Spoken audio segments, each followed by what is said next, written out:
Às 1h43 da manhã de 30 de julho de 2025, dezenas de rastros foram vistos no céu sobre o sul da Ucrânia, mas não eram estrelas ou meteoros. Era uma onda de destruição. A Rússia lançou quase simultaneamente 320 drones e 8 mísseis alados no espaço aéreo ucraniano.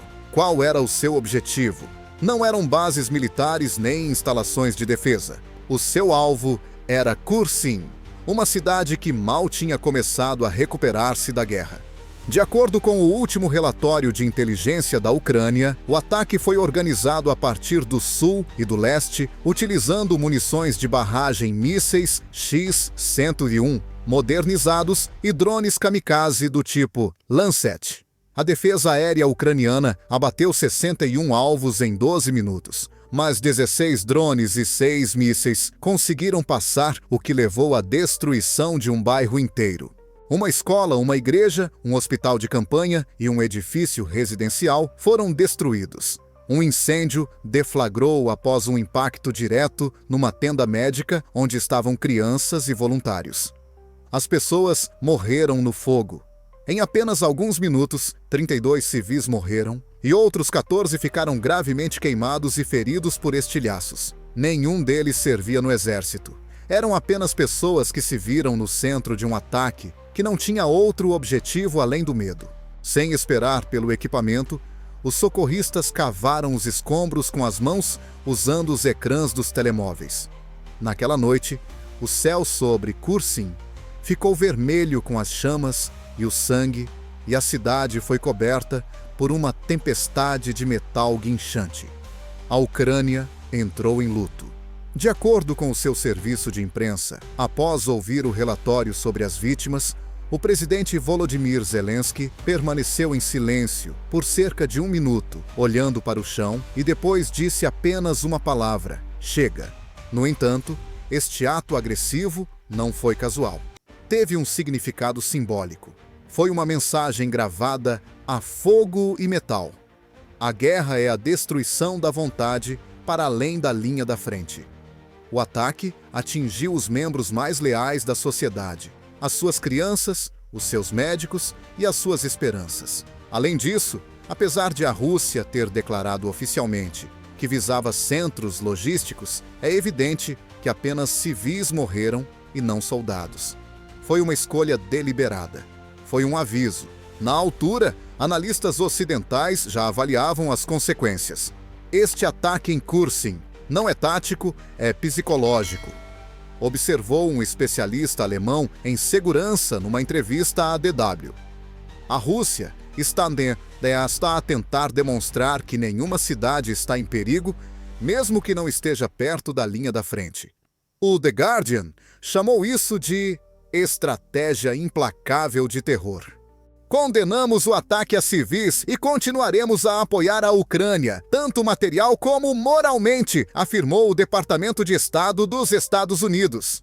Se a Rússia acredita que pode quebrar a vontade do povo ucraniano, que veja o que é verdadeira determinação, declarou o general do Exército dos Estados Unidos, Marcus Thorne.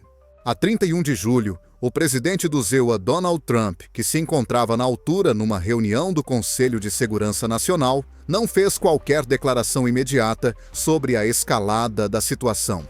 Durante 36 horas, a Casa Branca manteve-se em silêncio. Até os senadores republicanos condenaram esta atitude. Dentro da administração, começou uma revisão urgente das abordagens ao dossiê ucraniano, segundo o Washington Post. Isso é especialmente notável devido às críticas severas do Congresso e dos aliados da OTAN, preocupados com a passividade de Washington. No entanto, Kiev não tencionava adiar. Na manhã de 1 de agosto, 72 horas após o ataque a Kursk, era evidente que a Ucrânia iria tomar uma medida de retaliação. Além disso, não seriam aviões F-16 que custam milhões de dólares. Seria algo que estava ao seu alcance. As consequências, os detalhes cotidianos e a dor serão a resposta. Será um castigo que ocorrerá nos porões, não nos quartéis generais. Além disso, o dano que causará é insignificante em comparação com o seu custo. Algo novo surgiu, uma guerra de criatividade. Esta é uma guerra pela sobrevivência. E naquela noite, quando o silêncio pairava sobre Kiev e a fumaça ainda pairava sobre Kherson, uma pergunta rompeu o silêncio. Como se pode vingar 32 almas sem ultrapassar os limites, garantindo ao mesmo tempo que o seu sangue não será esquecido? 2 de agosto de 2025 de manhã.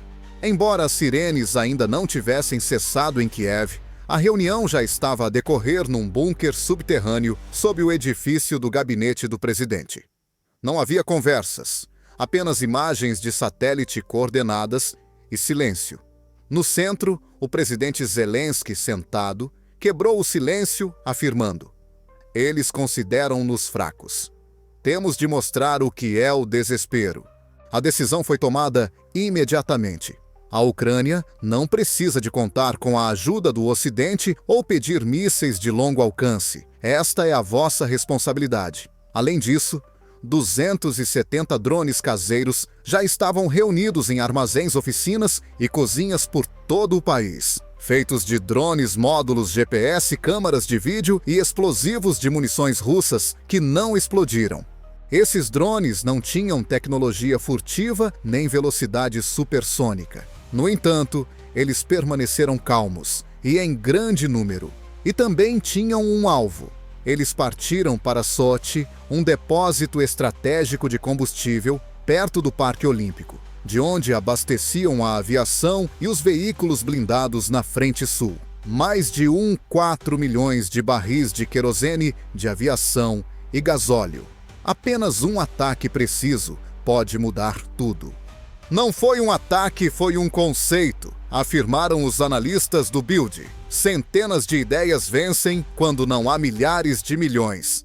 O lançamento ocorreu às 3h10 da manhã. Ondas se espalharam. Todos estavam cobertos com papel alumínio para esconder a assinatura térmica e ligaram as baterias das bicicletas elétricas e as rotas definidas por um software aberto. Alguns deles usavam sistemas de orientação retirados de smartphones mais antigos. Nos primeiros 2 minutos, ninguém os notou. Os sistemas de defesa aérea russos, acostumados a ameaças comuns, não levaram o sinal a sério. O primeiro impacto ocorre no contentor 14C. Imagens de satélite mostraram como a explosão iluminou a costa como o nascer do sol. Os golpes seguintes ocorreram com intervalos de 20 a 30 segundos e incendiaram caminhões de combustível e estações de bombeamento, arrancando as tampas dos tanques. De acordo com a avaliação da agência Defense News, a resposta da Rússia demorou 7 minutos, o que foi suficiente para transformar toda a base em um cráter. Às 13h19 da manhã, as comunicações de rádio foram interrompidas na instalação. Câmaras de vigilância captaram o caos resultante da fuga dos soldados que corriam sem sapatos, tentando retirar os seus companheiros feridos dos escombros. Muitos tanques T-90 que estavam a reabastecer explodiram devido a detonações internas. A inteligência britânica informou que um deles foi tão atingido que a torre foi lançada a 70 metros. Os bombeiros chegaram às 3h43, mas era tarde demais. O fumo atingiu 60 metros de altura e era visível da órbita. Mais de 60% da base foi destruída. Dezenas de milhares de toneladas de combustível explodiram. Mais de 40 soldados morreram no incêndio, que danificou dezenas de equipamentos militares. No entanto, a logística representa a principal perda. Como resultado, o Comando Sul da Rússia, que abastece a frente em Zaporizhia e Donbass, ficou completamente paralisado. Os comboios pararam. O combustível precisava ser transportado através do Cáucaso, o que exigia centenas de quilômetros de viagem e dias de atraso. 270 drones, cada um com um custo de cerca de $600, causaram danos no valor mínimo de $320 milhões, informou a Forbes no dia seguinte. Especialistas ocidentais consideram isso uma demonstração perfeita da guerra assimétrica. No entanto, o ataque a Sochi não foi apenas tático. Teve um forte impacto na imagem. O Kremlin não disse nada. Não há uma única imagem nas televisões russas. Peskov não disse nada. Silêncio. Além disso, as suas palavras foram mais eloquentes do que qualquer afirmação. Entretanto, satélites da NATO informaram que houve uma mudança no comando em Sochi. O oficial responsável pela segurança da instalação desapareceu dos radares. Muitos soldados do Distrito Sul foram transferidos para o interior para bunkers e túneis.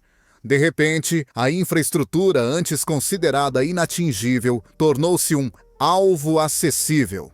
Além disso, pela primeira vez em muito tempo, a Ucrânia sentiu não só dor, mas também força. Um soldado das Forças Armadas da Ucrânia afirmou numa entrevista à Deutsche Welle: "Não atacamos primeiro. Mas não se surpreendam quando os vossos armazéns pegarem fogo, se destruírem os nossos hospitais." No mesmo dia, os exércitos de Israel, Japão e Polônia começaram a rever os seus planos de defesa antimísseis. Foram criados fóruns para estudar a questão ucraniana pelos 3 maiores exércitos do mundo. Ele mostrou que os milhares de milhões nem sempre são decisivos. Pode um exército controlado pelo Kremlin resistir a armas vindas de uma cave? A cada dia que passa, aumenta o número de países que se fazem essa pergunta.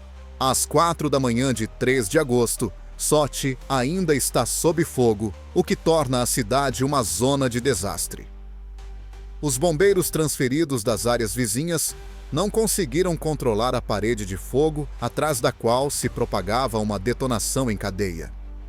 O epicentro do primeiro ataque, o depósito 14C, já se transformou em cinzas. Mas o pior foi que o incêndio se espalhou para a linha de abastecimento de combustível que estava ligada ao centro de distribuição de equipamento militar em Tuapse. A área atingida era de mais de 2,7 km², de acordo com dados de satélite divulgados pela inteligência europeia. 4 dos principais tanques derreteram. De acordo com especialistas militares, 12 tanques T-90 foram totalmente destruídos ou perderam completamente a capacidade de combate, como mostram as imagens do espaço. Alguns deles estavam na zona de manutenção, à espera da instalação de novos sistemas óticos de mira noturna, segundo pessoas familiarizadas com a situação. Um vídeo de câmaras de vigilância, que mais tarde foi divulgado no Telegram, mostra militares em pânico a correr pelo perímetro enquanto outro drone colide com uma estação de bombagem. Outra explosão. No 12º minuto da missão, a comunicação com o local foi completamente perdida. Interceptações de rádio confirmaram que nos primeiros 15 minutos, mais de 60 pessoas ficaram feridas e o total de perdas em equipamentos foi de pelo menos 320 milhões de dólares. A comunidade internacional reagiu rapidamente. De acordo com um artigo da revista Der Spiegel, Sochi brennt, Ukraine trifft das Herz der russischen Logistik. Sochi está a arder. A Ucrânia atinge o coração da logística russa. O jornal The Times of London descreveu o ataque como uma humilhação para o Kremlin. Os mercados também reagiram fortemente. O preço do petróleo Brent atingiu o seu máximo nos últimos 18 meses, subindo para $111 por barril. O preço dos futuros do gasóleo na Europa subiu 12%. Em Bruxelas foi convocada uma sessão fechada da NATO, mas ninguém fez declarações públicas. Toda a situação estava claramente numa zona cinzenta. Era juridicamente justificável como autodefesa, mas politicamente inconveniente. Desta vez, a Casa Branca também não se apressou. Anteriormente, o presidente Donald Trump já havia sido criticado por não ter reagido rapidamente aos acontecimentos na Ucrânia. E agora, mais uma vez, não fez qualquer declaração oficial. Estamos a acompanhar atentamente o desenvolvimento da situação, afirmou o seu porta-voz apenas no 4º dia. Nos corredores do Congresso surgiram rumores de que o Pentágono está a agir de forma cada vez mais independente, superando a equipa de Trump na coordenação com Kiev. Na Rússia, nada foi dito na altura.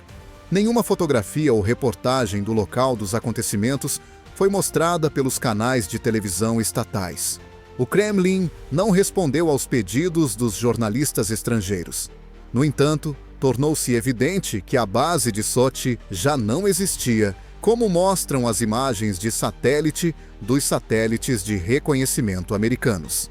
Analistas militares descobriram que o principal resultado da operação foi a interrupção do sistema de reabastecimento das colunas de tanques do Distrito Militar do Sul. O transporte de combustível para a região de Zaporizhia e Kherson foi interrompido.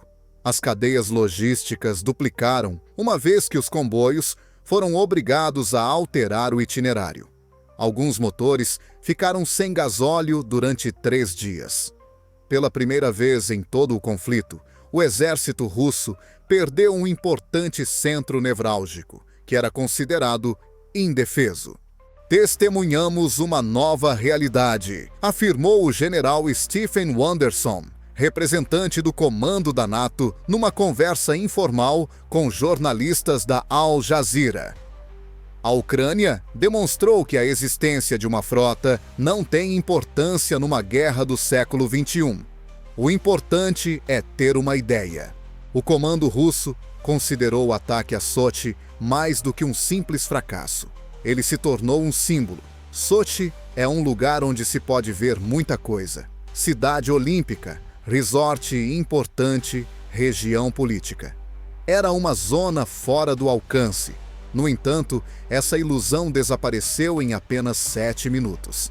Muitos meios de comunicação ocidentais consideraram a operação uma vitória da Ucrânia em termos de propaganda e tática.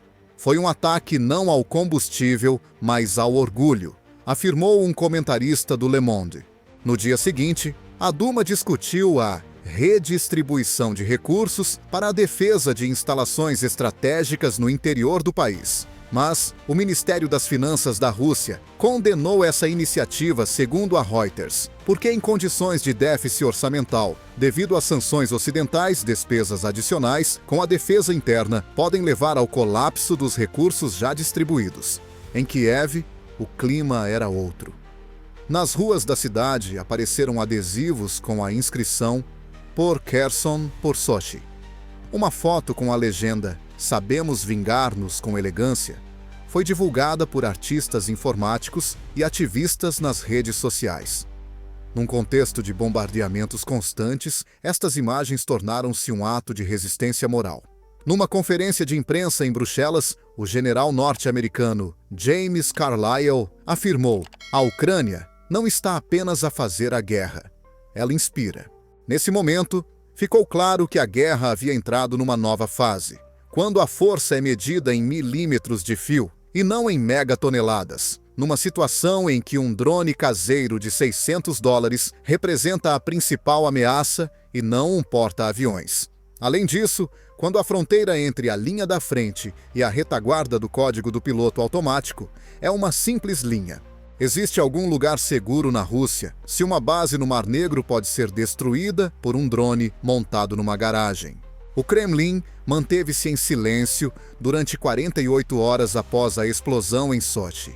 Nenhuma declaração oficial, nenhuma fotografia apareceu nas notícias federais. Os problemas internos foram discutidos como se nada tivesse acontecido, mesmo pelos propagandistas russos nos programas de entrevistas. No entanto, a tempestade ganhava força na mídia global.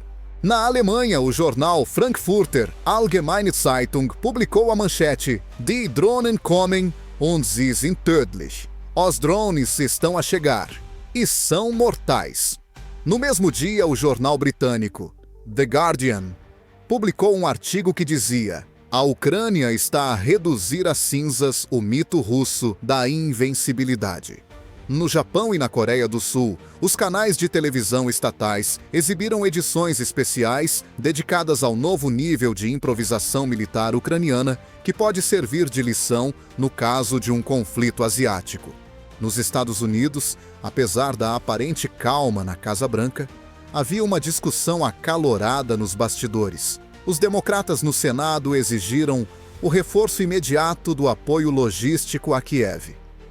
Atualmente, Os republicanos, incluindo aqueles que anteriormente colaboraram com Trump, dividiram-se em dois grupos: aqueles que defendiam uma distância cautelosa e aqueles que exigiam ações decisivas.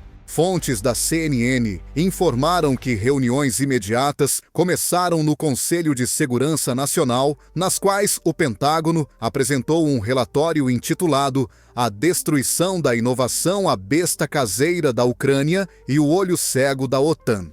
A ideia principal é que os adversários copiarão a doutrina ucraniana de assimetria amanhã, se os aliados não a apoiarem agora.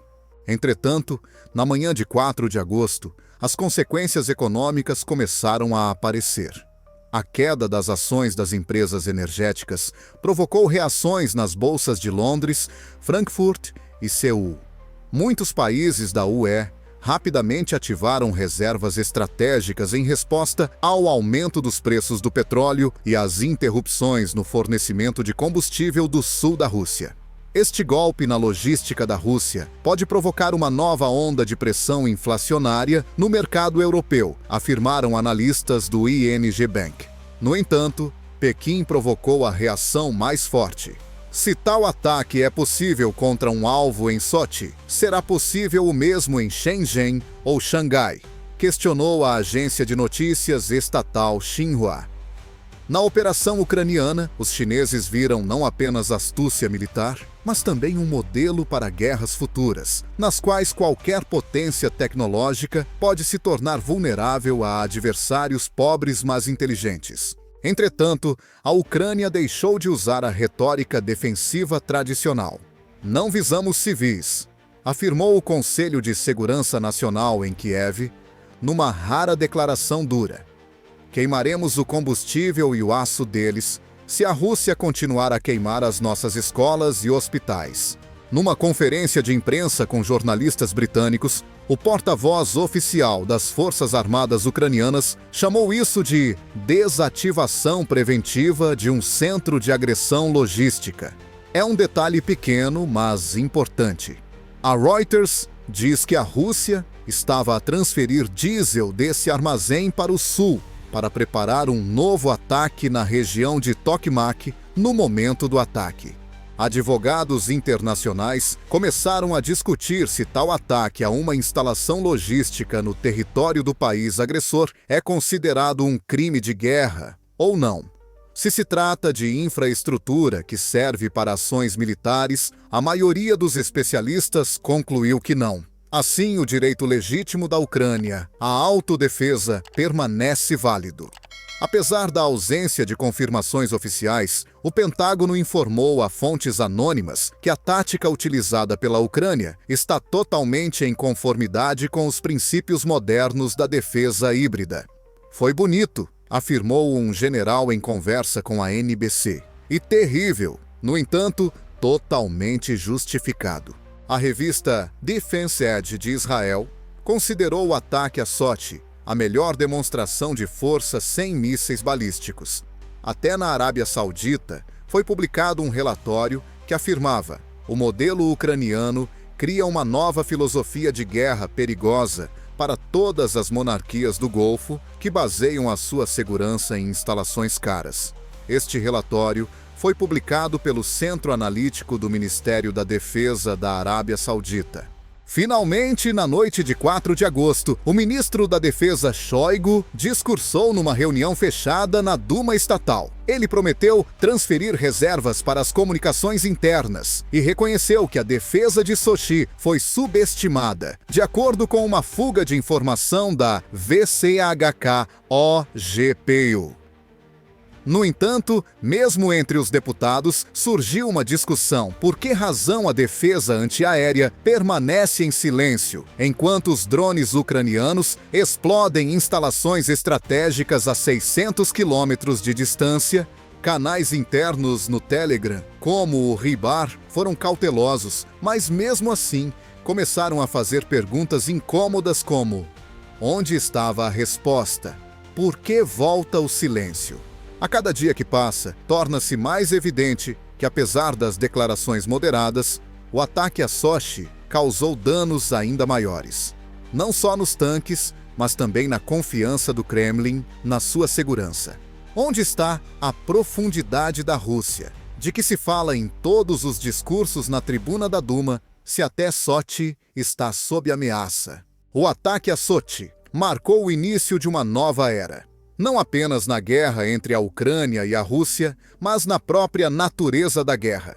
Antes, considerava-se que o vencedor era aquele que tinha mais tanques, mísseis e satélites.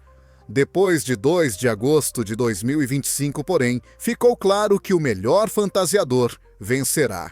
270 drones ucranianos, montados com baterias de bicicleta, tubos de PVC e peças compradas no AliExpress, causaram um impacto equivalente à destruição de um ataque maciço com mísseis. E isso foi feito por menos de $150 mil.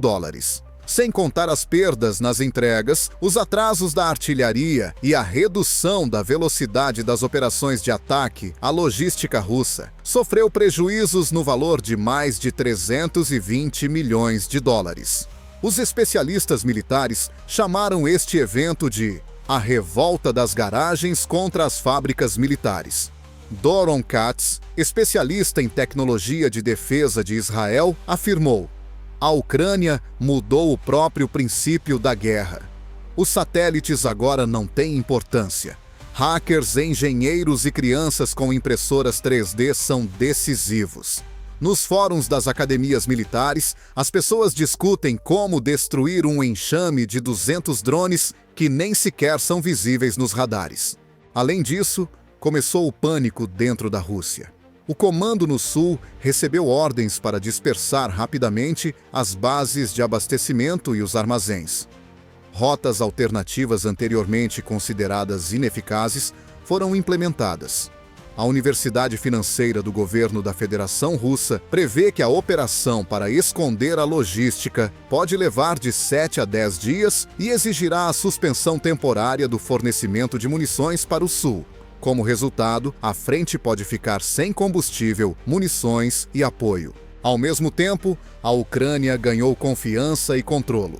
Sem mísseis de longo alcance, o país conseguiu demonstrar uma capacidade de ataque equivalente à do Tomahawk. Além disso, a reação da sociedade mostrou que as pessoas estão dispostas a atacar e não a defender-se. Em Dnipro, estudantes imprimem peças para drones. Engenheiros em Kharkiv estão a desenvolver algoritmos que podem evitar a guerra eletrônica. Nos fóruns, as pessoas discutem não apenas o que fazer, mas também para onde voar a seguir.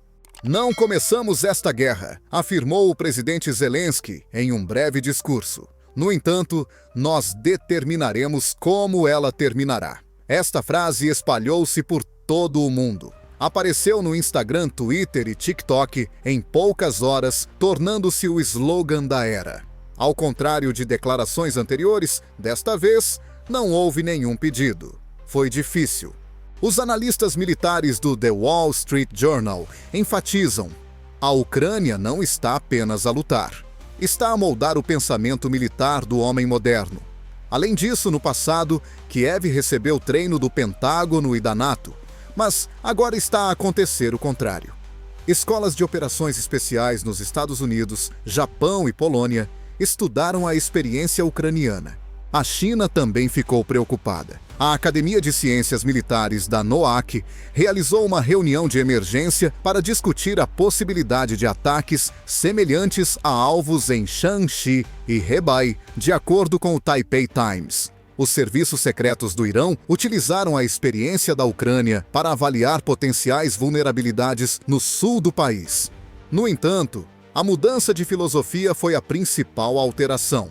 Vencerá o mais engenhoso e não vencerá o mais forte. O termo existência da guerra apareceu nos relatórios analíticos da OTAN, conflito de existência. Quando um país sem porta-aviões e mísseis balísticos começa a usar resíduos, peças velhas e entusiasmo como armas. A vitória nesta guerra depende da motivação, não dos meios. A velocidade de adaptação, não a velocidade do avião. Não é o alcance, mas o raio do desespero. Além disso, Isso é especialmente difícil para países acostumados ao monopólio da força. Até mesmo nos Estados Unidos começaram as discussões. A administração Trump é criticada por vários analistas, incluindo ex-conselheiros de defesa, pela lentidão e pelo financiamento insuficiente do setor de veículos aéreos não tripulados, UAV ucraniano. Se a Ucrânia tivesse recebido fundos adicionais para a I&D de drones em fevereiro de 2025, o ataque a Sochi poderia ter ocorrido mais cedo e com menos perdas, afirma um estudo da Rand Corporation. No entanto, talvez tenha sido precisamente a escassez que motivou a inovação. A genialidade não pode ser criada sem milhares de milhões. O sistema surge em condições de escassez. Além disso, é aí que reside a ironia. Com enormes gastos em força militar, a Rússia ficou vulnerável diante de engrenagens fita adesiva e programadores com Arduino. Assim, um novo modelo de guerra do futuro surgiu. Será que Sochi será a nova Hiroshima, da era dos drones, só que não nuclear, mas tecnologicamente flexível? Se o ataque a Sochi foi um reflexo das fantasias ucranianas, a operação que se seguiu demonstrou a força da aliança em 14 de julho de 2025 na parte oriental da Rússia. Não foi um trovão, mas um aviso. Nas florestas da região de Khabarovsk, 9 caças americanos FA-18 Super Hornet dirigiam-se para um alvo escondido na floresta. Eles decolaram do convés do porta-aviões USS Ronald Reagan, no Mar de Bering. Dezenas de drones ucranianos que foram modificados e equipados com um sistema de supressão térmica e controlo por satélite seriam apresentados à frente. Assim começou a operação com o nome de código Tocha de Ferro, ou Torch of Iron. O objetivo destruir um comboio ferroviário pertencente à Rússia, que transportava mais de 1 milhão de litros de combustível e ogivas destinadas a novos mísseis intercontinentais. Em 8 minutos, toda a linha de abastecimento foi reduzida a chamas. A explosão, que atingiu uma área de mais de 2 quilômetros, e os flashes das detonações lançaram chamas a centenas de metros de altura, foram documentados em um vídeo impressionante capturado por câmaras orbitais. No entanto, isso foi apenas o começo. Drones de reconhecimento e F-15E Strike Eagle apareceram no horizonte 15 minutos depois. O seu principal objetivo era manter em segredo os 3 últimos complexos ICBM construídos pela Rússia em apenas 18 dias. O Pentágono afirmou que esses locais poderiam se tornar uma base para os RS-28 Sarmat mísseis nucleares capazes de atingir Chicago em 27 minutos. Às 3h12 da manhã, hora de Moscovo, o primeiro GBU-31 perfurou o telhado de betão do centro de comando Sokol-17. 3 metros de betão armado e uma explosão de 5 toneladas de dinamite. O próximo alvo era o Baikal 3, onde estavam localizados os lançadores móveis.